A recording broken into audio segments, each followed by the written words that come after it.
Hello, mwachoma bwanji, mlingachili mwane, mwali bishachoni. Good afternoon, you are right on time for yet another exciting episode of the Voice Radio Show. My name is Grace Mbewe, and today we are going to be talking about nature-based solutions. Foster, I'm very excited to dive into this show because this is a very important topic. We have noticed that climate change has affected everyone. What do you think about this? Yeah, so true to that, Grace. Climate change has been, of great impact. Yeah, so badly because even ourselves were really affected. Mukalangana pazuwa ya shomba, and when mukanda panja pampeza minde avantu, mide sisi na mele. So indeed, ni time kwa tibwerere kuli, mwemene wenze kulimira kudala because mpeza oti, doti, sio nongeka, and vitu venza okula. So it's time that we go back to, nature-based solutions, Grace. I agree with you. Nizo na maningi. So later on, during the show, we'll be having experts that will be coming to explain more on the nature-based solutions and many more. So please stay tuned and learn something. Exactly. Please, listeners, let's stay together. Remember, this is the Voice Radio Show that comes to you, every week on this particular day, which is a Wednesday. So always, please, let's stay tuned so that we come and hear more about, from the expert, what they have about nature-based solutions and how we can actually find help and be able to survive, this. At this moment, let's go on a very short breather. We'll be right back soon. Welcome back, and you are still listening to the Voice Radio Show. And it has been interesting from the beginning. So right at this moment, we'll be having a series of interviews. We'll be having experts in that are coming to explain more about what we're discussing today, which is nature-based solutions. So we'll be having Mr. Bupe Piri from the National Food and Nutrition Commission, Chongwe District, representing communication and advocacy. Later on, we'll be having Madam Masuzio Nyimbiri, and we'll also be having Mr. Lakson. So please stay tuned. Good afternoon, and you are still listening to the Voice Radio Show. Like mentioned earlier, we'll be having an expert from the National Food and Nutrition Commission, Chongwe District, representing community communication advocacy, Mr. Bupe Piri. Welcome to the show. Hello, thank you. Thank you very much for the warm welcome. Kaya umoyo wenda bwanji? Umoyo wenda bwina maningi, ziko mwambi. Kazuba kambeka ko bwanji kuma areas yu? Kwa pia maningi, yote na kunama, mwezi yaka. So yeah, back to the topic at hand. We are discussing nature-based solutions. So in trying to combat climate change, Mr. Bupe, what are nature-based solutions?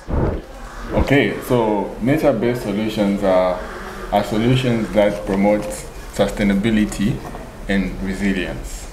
So that's my definition, and I'll give an example of nature-based solutions is what I'll talk about agroforestry. So agroforestry practices are practices that you plant a tree, at least in your garden, and that tree acts as a windbreaker, and it protects the soil from soil erosion, and it keeps the ground healthy.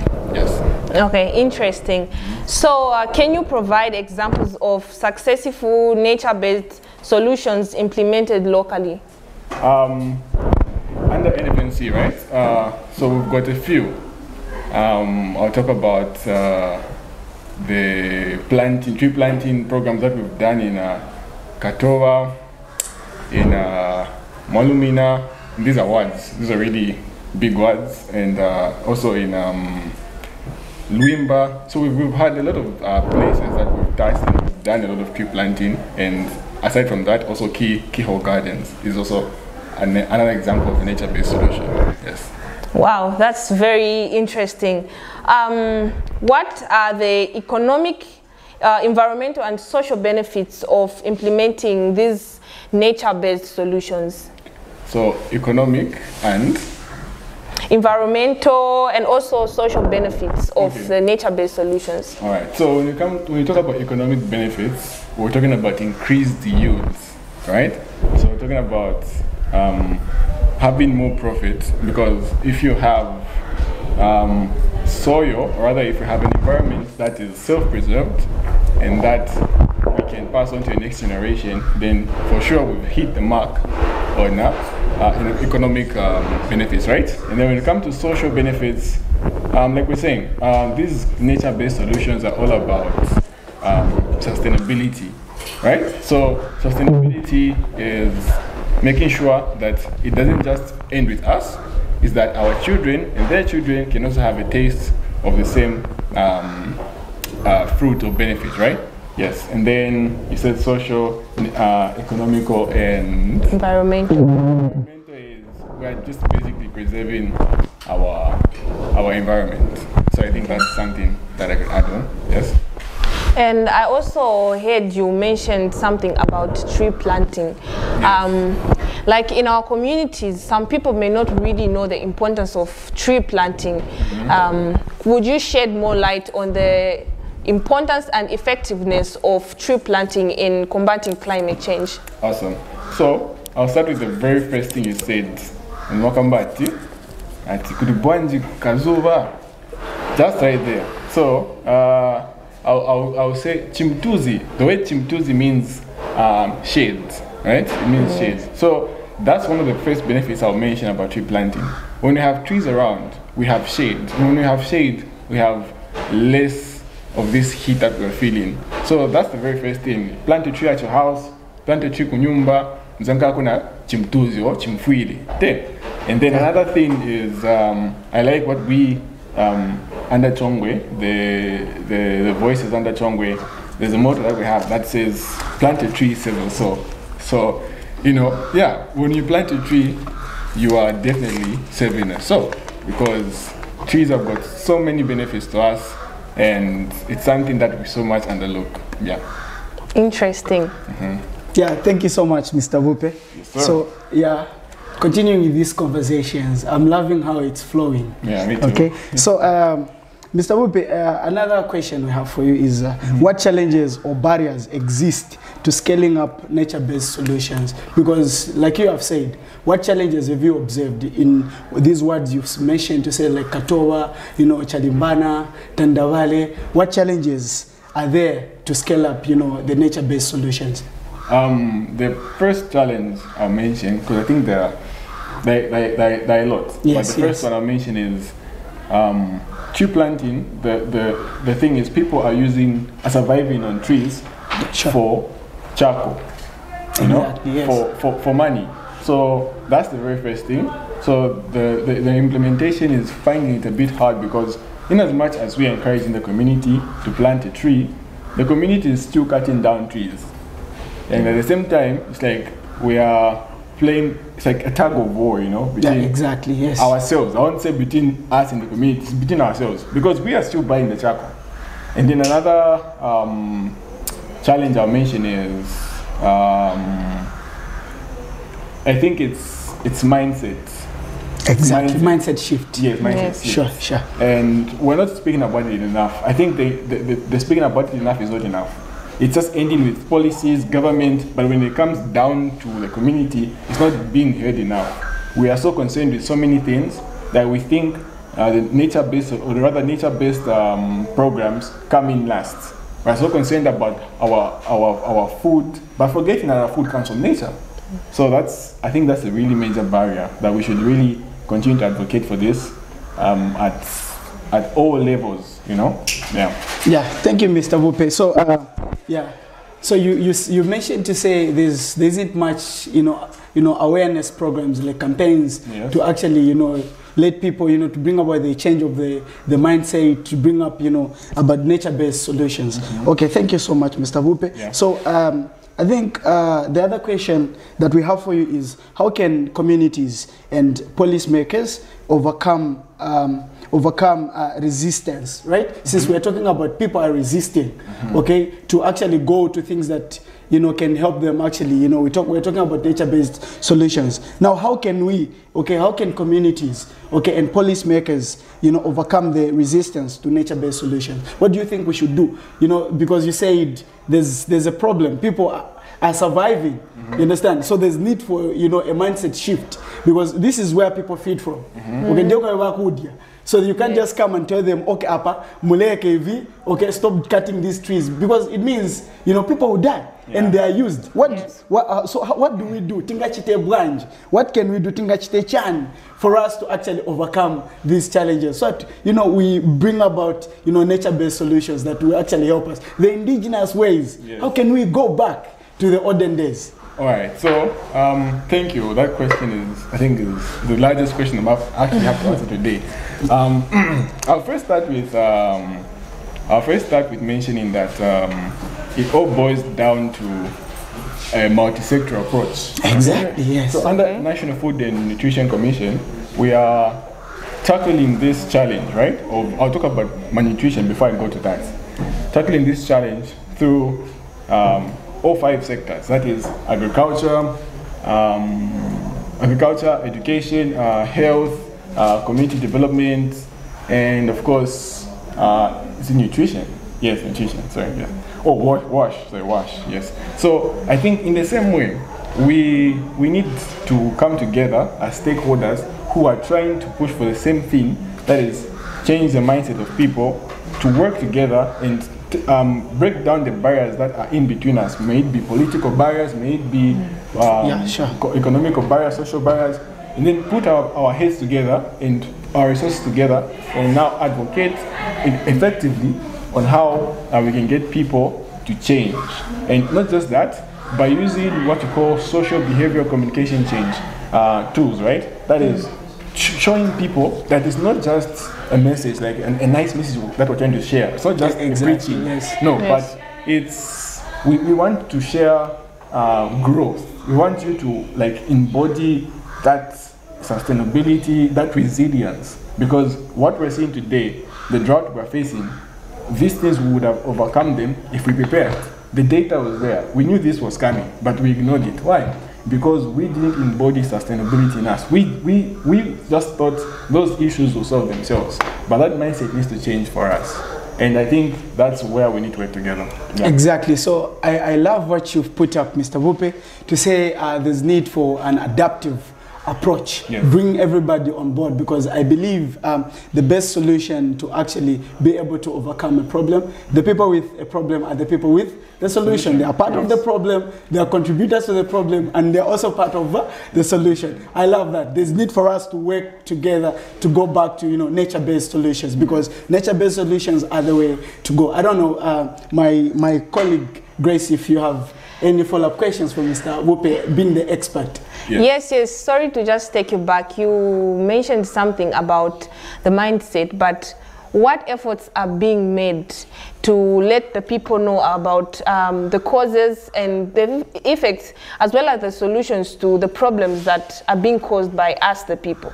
Okay, so what's being done, I took part in a facilitation of this toolkit I'm talking about, where we went to these communities, to these gatekeepers, leaders, pastors, of the community, and we spoke to them so that they could carry that message and become agents of change too. Because when they have that message and then they give it to their community, it becomes way easier to adapt. It's like if I want to speak to a Sodi, right?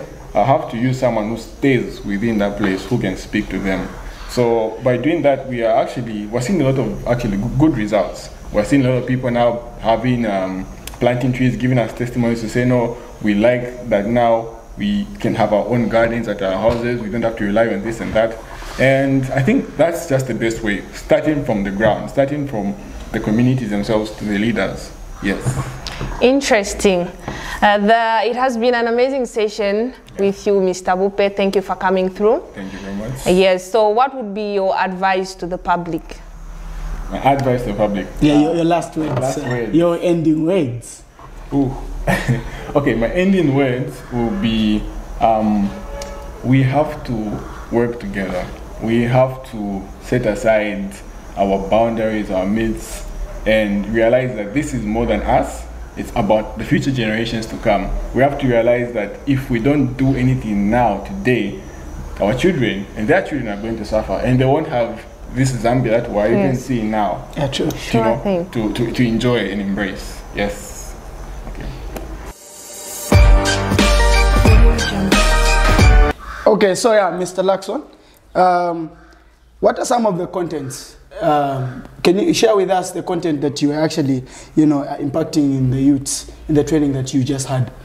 Yeah, thank you so much for having me. Like I said, chongwe is a little bit hot, but it's important to also note as an organization that our main focus is making sure that young people or the youth who are advocates in this climate action understand the United Nations frameworks on the Convention of Climate Change. So we're talking about the UNFCCC Convention. So this is the United Nations Framework Convention on climate change. So pretty much the emphasis is to allow young advocates or the youth reporters in the 4 districts where we're implementing this project to understand that how do they begin to understand the global frameworks that do exist in their thematic areas. We're talking about climate action. So the UNFCCC are important because we look at history defines who we are. So this is a framework under the United Nations Convention on Climate Change, which was adopted in 1992. So the key institutions, obviously, we're talking about the COP. We recently had the COP29 in Baku, and the emphasis is for young people to understand where some of these voices may end up to. So basically, we're talking about at local level, regional, and then we go upwards onto talking about the COP, Conference of Parties, which is the COP. Okay, thank you so much. So a follow-up question, talking about the Conference of Parties. How do young people, get involved in from the local, we're talking about the regional, and up to the United Nations, framework convention for climate change? Yeah, thank you so much. So what we need to understand is that the trickle down should begin at local level. So obviously at local level we do have what we call the Agro, which is Local Conference of Youth, the discussions around climate change. And basically the essence is to understand some of the challenges, some of the contributions of young people at local level. So we begin with ELCOI. So at ELCOI there are submissions and there are issues that are discussed, obviously, which also now pushes towards the regional arrangement. So this year Zambia co-hosted the Regional Conference of Youth, which is ARCOI. So at ARCOI as well, there was a position paper that was developed. And among the points that were raised on that position paper were some of the challenges, the issues that young people face with regards to climate change, climate action. So those voices are now included in one position paper and presented at the COP. But it's not something that a lot of young people understand. Yeah. And that's why this project that Agents of Change and its partners are implementing in 5 districts emphasizes the importance now young people to begin to understand some of these frameworks that exist, starting at local to regional as well as international level. So our second stanza of our project, obviously, main focus will be looking at that. How do we ensure that young people understand where they can affiliate themselves? So we also have the constituents, the young constituents, which is Yango, which also facilitates and helps young voices to be heard at the global stage. Yeah, thank you so much. So moving into the discussion, I think we have a question before I hand over to my colleague Grace. We're talking about nature-based solutions. Young people, how can they be able to tap from indigenous knowledge? How do you ensure that you bring out these in the trainings? How are you able to actually amalgamate and combine both what is existing, the farming methods that are there, and also bringing going back to the nature-based? Yeah, it's very important to understand even as we implement this project that doing the radio shows, because one of the components that we are also focusing is radio shows with local radio stations in all the 5 districts where the project is being implemented. So it's important for them to begin a sparking conversation with regards to nature-based solutions, where we can tap into the indigenous knowledge and old ways of how our forefathers used to practice farming. So obviously, when we bring that into a discussion on a radio, even with community members, it will help us to understand where we are coming from and where we are, and what are some of the best practices that we can learn from nature-based solutions. Remember where we're coming from as Africans. I think that was one of the areas where we've implemented better. So the project will now begin to focus on such issues. How do we tap into the old knowledge and then work around it as we adapt, mitigate to climate change? Yeah, I like the fact that you've actually mentioned using radio as a tool, because we look at when issues are discussed, they bring about sustainability in terms of nature-based solutions. So Grace, yeah, over to you. Any questions for Lakson? Yeah, he has explained quite a lot, but I just want to find out, if I am a youth and I want my voice to be heard, how do I go about it? You talked about the UNFCCC and the submissions. Please explain more. Okay, so young people, for us as an organization, we believe that young people are more powerful than the people in power. So which simply means that decisions that are being made should include the voices of young people, and that's where we have Yango, we have the UNFCCC processes, UNFCCC processes, emphasizing the need for young people to begin speaking out. So we do have challenges at local level and then at regional level. So the importance is that now how can the question mainly is how can young people submit their challenges, and that's why we do have partners and organizations within the catchment areas where we are implementing this project through dialogues, for instance, through radio station, programs, and through the trainings that we have, capacity building training, so that they understand that your voice actually do matter and your voice should be heard by policy makers at local level, which is ELCOI, at regional level, which is ARCOI, as well as at the global stage, talking about the Conference of Party, which is the COP. So young people from maybe the remote part of Zambia might feel being left out, but these are the conversations that will begin, because now part of our catchment areas are remote places where how can young people now begin to talk about nature-based solution? How can they talk about some of the challenges they face, and how do they need such challenges to be addressed? So obviously we hope that through collaborations with different organizations, even young people that feel are not being heard in the remote part of Zambia will be heard. Interesting. Yeah, thank you, Grace, for that question. I believe nature is actually the way to go. We need to reach a level where we actually go back to nature-based solutions. So we're still together. This is the Voice Radio Show. Yeah, on this segment we've had Mr. Lakson. It was nice hosting you, sir. Thank you for having me, guys. So I'll see you in the next segment. My listeners, still continue with the Voice Radio Show. On this segment, we have Madam Masuzio Nyimbiri, who is a program officer from Agents of Change Foundation. Welcome. Thank you very much, Pastor. Yeah, thank you. I'll refer to you as Masuzio, since you're here. Yeah, I'm a very young person, so it's totally fine. Well, thank you so much. So, Masuzio, we've got a number of questions, for you. Yeah. So, tell us about Agents of Change Foundation, the objectives, and maybe also touch on the partners. Okay, thank you very much. As Agents of Change Foundation, we're a youth-led and youth-driven organization that works in advocacy for young people. So we've been working for over 10 years now. Wow. And we've been doing our advocacy in form of training people as youth reporters such as you.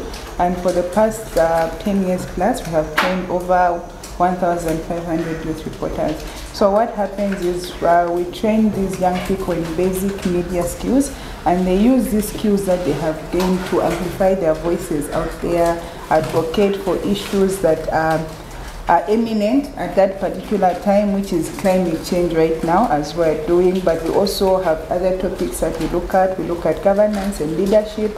We look at mental health. We also look at sexual reproductive health and rights. Yes, so our objective mainly is to advocate for young people and also create platforms for them for where they can do their advocacy from, which is this is one of those platforms which we create, which is the radio, radio show. Yeah, sure. Just to take you back to what you mentioned earlier, you talked about the projects that you usually have, the sexual reproductive, the mental health, but to mention a few. So these projects, where do you implement them? Okay, so we implement our projects across the country. So we've worked in a number of provinces. We've worked in Eastern, Southern, Western, Lusaka, and the Copperbelt province, even Central province itself. But to bring you back to this particular project, we're only working in Lusaka and Southern province. Okay, so why did you only choose Lusaka and Southern province? Okay, so the specific districts that we're working in are Chongwe, Lusaka, Chikankata, Mazabuka, and Kafiwe. The reason we picked these districts because our project is a climate resilience project, and these are some of the districts that have felt the impacts of climate change the most, especially drought. So Chongwe, Chikankata, Mazabuka, Lusaka, and Kafiwe are among the districts that have felt these climate change impacts the most. So we thought it was very important to begin from there so that we can see how we can render help to these communities. Okay, that's very interesting.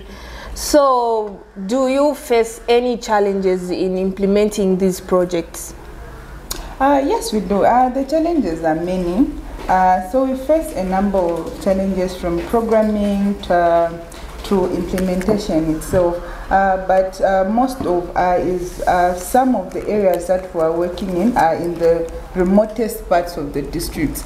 For districts like Chikankata, the area itself where we're implementing is very far, so if you're just getting there sometimes is a challenge because the road is very bad, especially during the rainy season. We have sometimes when we're going there, we come across certain bridges where we actually have to walk, so that the car is able to pass there. Yeah, so the challenges are many, but I would say we've had a lot of support from our partners when it comes to the implementation itself. So it's easy for us to mitigate the challenges that we face along the way.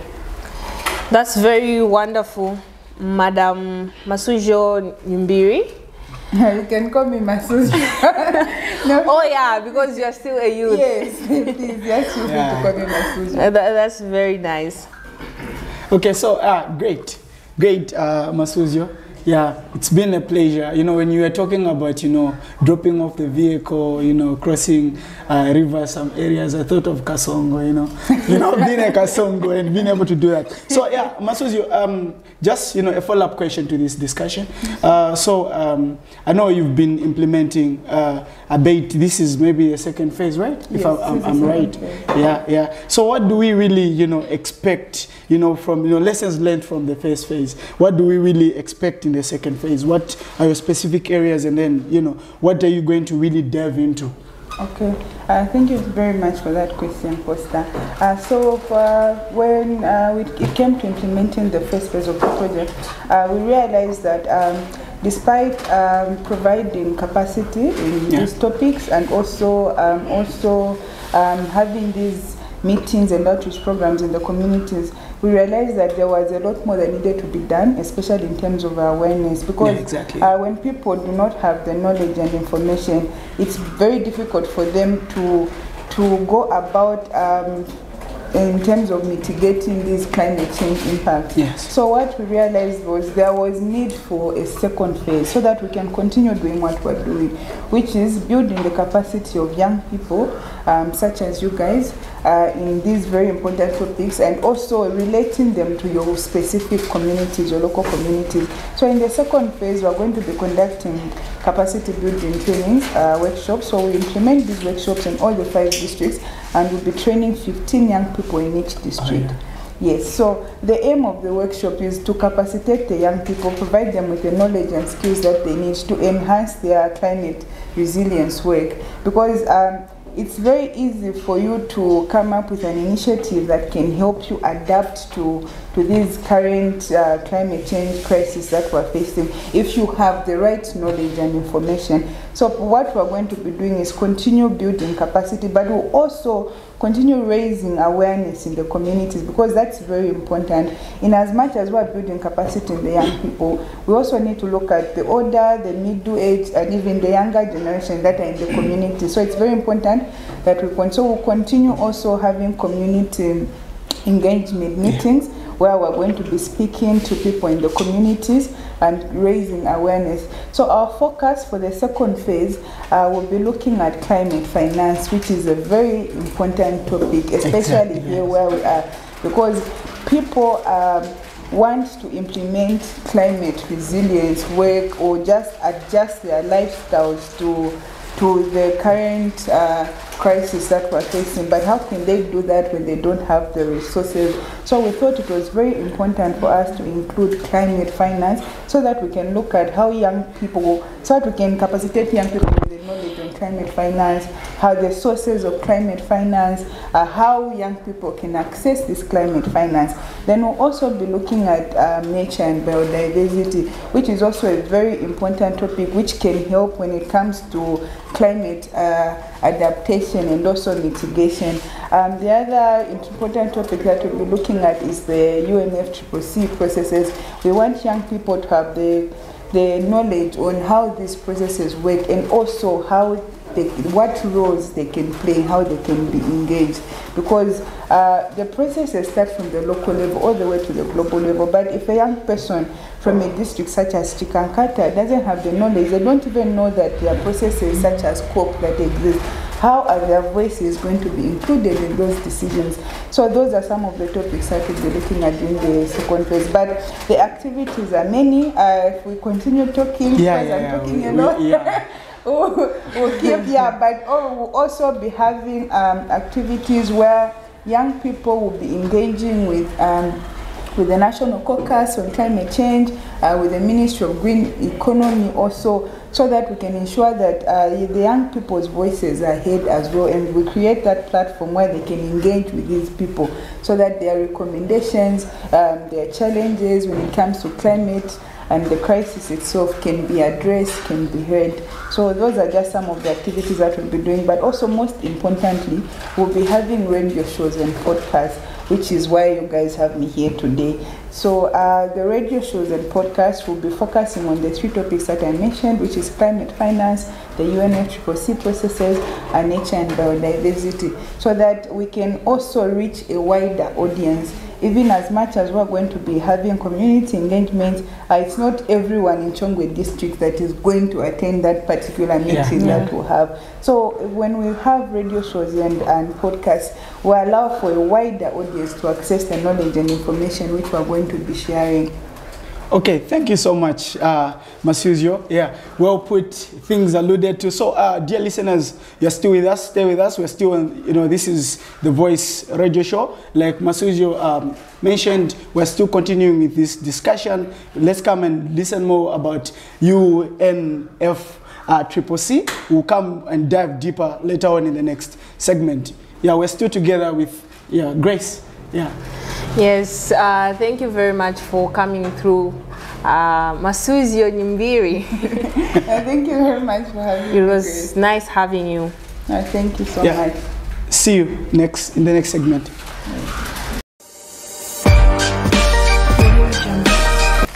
Yeah, still on this, discussion. It's really, fruitful. Don't you think so, Grace? Very much. Yeah, it's very insightful and informative. So I think we've had so many discussions, listening to the interviews from the experts, from Agents of Change Foundation. It's really been great. We see that nature-based solutions are actually the way to go. nature-based solutions, is the solution that we all ought to work and work together so that we're able to actually see, bring about the benefits, that comes from nature-based solutions. Because it's high time we actually be able to claim what God actually, gave us. Because definitely God, the way God created nature, it's for it to actually, be able to benefit us. Yes. But because of, our desires, and our wants for the profits, we've actually destroyed Mother Nature. So the experts actually have, the expert came out really, clear, the facilitators, what they are doing from Agents of Change Foundation. They're really doing, remarkable work in terms of, trying to see how actually we can bring the change that we want to see. Yeah, ensuring that people should become the change that they want to see in the world by only coming back to the real issue, which is nature-based water solutions, Grace. Don't you think so? Yes, I agree with you. And I also noted down quite a number of points that the experts talked about. Yeah. Mr. Wupe mentioned, he said we must first break the barriers so that we can work together yeah. to find a solution to the problem that we are all facing. He also talked about tree planting, and he also mentioned that knowledge is very powerful. If we're aware of the causes and the solutions to the problem at hand, which is climate change, we can be able to find solutions.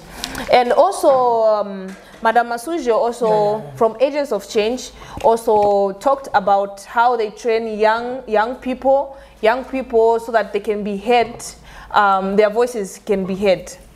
Exactly. And also not forgetting also Mr. Lapon, did also mention on how young people actually can be able to, contribute to the, frameworks and policies that would be able to, bring the change that is required based on nature-based solutions. We mentioned of, from the local level, the regional, the ELCOI, which is the Conference of the Youth, up to, the United Nations Framework Convention for Climate Change. Actually, all these experts who came here and all these people who came, they're all speaking about how we can actually go back and claim back Mother Nature through nature-based solutions, Grace. I think it's been a great time, Grace. What do you think? Very much. It has been interesting. I have also learned a lot, and I hope that everyone else has picked up 1 or 2 points. Yeah, great. So not forgetting, please, you can actually catch Agents of Change, at Facebook, at X, which was called Twitter. Yeah, you can catch. Just check up. Let's utilize our phones, in a wiser way, but actually, checking on what's really productive and what can actually help the youths going forward. And also, do always tune in to the radio to learn more about the nature-based solutions and other means of combating climate change. Yeah, true that, Grace. And yeah, please don't forget that this has been the Voice radio show. And also, please let's tune in to Chongwe Radio as well, because they are Agents of Change is actually running, a program which is using radio as a tool for advocates. How young people can advocate and how actually, everybody can actually have a great lesson on how to utilize nature-based solutions. And also, exactly. Radio ifika, and you can always tune in at any time. And even on the phones, Grace. Yes. Let's use our phones. There's a radio on the phone. Yeah. So let's ensure we do that. So we've been your host. My name, is Foster Nyandwa, and my colleague. My name is Grace Mbewe. Yeah, until next time. Yeah, this has been, the Voice Radio Show. Until next time, catch us next time. It's bye-bye for now.